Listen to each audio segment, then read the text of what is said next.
Vanilla, Burning Crusade, Wrath of the Lich King, they've all had content that was planned for release but never saw the light of day, whether Blizz didn't feel it was necessary or there were technology constraints or who knows. From zones to abilities to professions, every game has this though. Every expansion goes through a brainstorming stage where the game developers throw out all sorts of ideas, then try to puzzle piece them together to see how they work. Some are kept, and then some are dumped. It's just the natural progression of video game development. In this video, I will be showing more zones that were cut from vanilla WoW, or even changed in some way until they were introduced much later on. But let's go.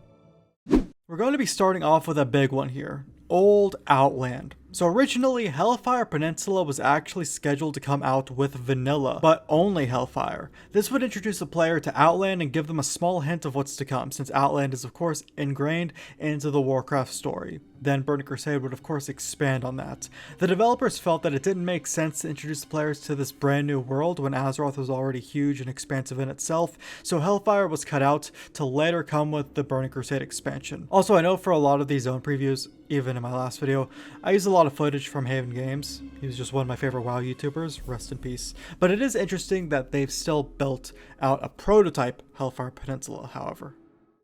Northern Lordaeron is an area that is on the world map in today's WoW. In fact, Northern Lordaeron isn't really the official name of it, it's just an area on the map above Eastern Plaguelands that players have dubbed as Northern Lordaeron. But if you use some camera work to look at what's over there, it seems to be an unfinished version of Stratholme, with a bunch of untextured land. So I'm sure we're all aware that the Ghostlands and Quel'The Lost weren't introduced until Burning Crusade. So if you look at a vanilla world map, it just seems like there's some big landmass at the north point of the Eastern Kingdoms. You could, however, swim your way over there in vanilla, and if you did, it was no giant landmass, but a much smaller island with some Night Elvish architecture. I guess this is old Quel'The Lost? Who knows? But it eventually evolved into the home of the Blood Elves. The graveyard area above the Undercity used to actually be a lot bigger. Well, I mean, it's always been the same size, but vanilla, there were plans to have the ruins of Lordaeron, as it was dubbed, accessible. In fact, it would have been human architecture, just destroyed since it was Lordaeron after all. The developers wanted to create an undead kit of architecture, so they went with that instead, not allowing the areas around the top of Undercity to be accessible until Cataclysm. Player housing.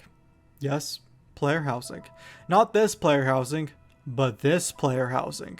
There were plans in the alpha stages of WoW to integrate player housing right from the start. Really not much is known about how it would work, we just have some human style buildings to go off of, but essentially Stormwind and Orgrimmar would have an instance portal you could go through, which would take you to a remote island where you would be able to access your player house. It was scrapped altogether until we got the garrison system in Warlords of Draenor. So, there are some towns that are in vanilla WoW, which have full buildings, landscape, NPCs, and all of that, but you just can't really access them unless you glitch into them. Shatterspear Village, for example, is a village located in this basin surrounded by mountains, which is in Darkshore. Now, back before Cataclysm, you could glitch here if you went via Winterspring, but it's just a little strange why it would be here in the first place. This is how it looked prior to Cata, by the way. Troll buildings, troll NPCs and all that. This area was of course easily accessible once Cataclysm came out due to Azeroth flying. Zoldair is an island located between Gilneas and above Kol Tiras, in lore that is. This was never an island in World of Warcraft. I don't know if there was ever a plan to put it in the game, but my assumption is that it would have some troll tribe there due to its name. In lore, this is an island that Kol Tiras ships would occasionally visit, but some would never return.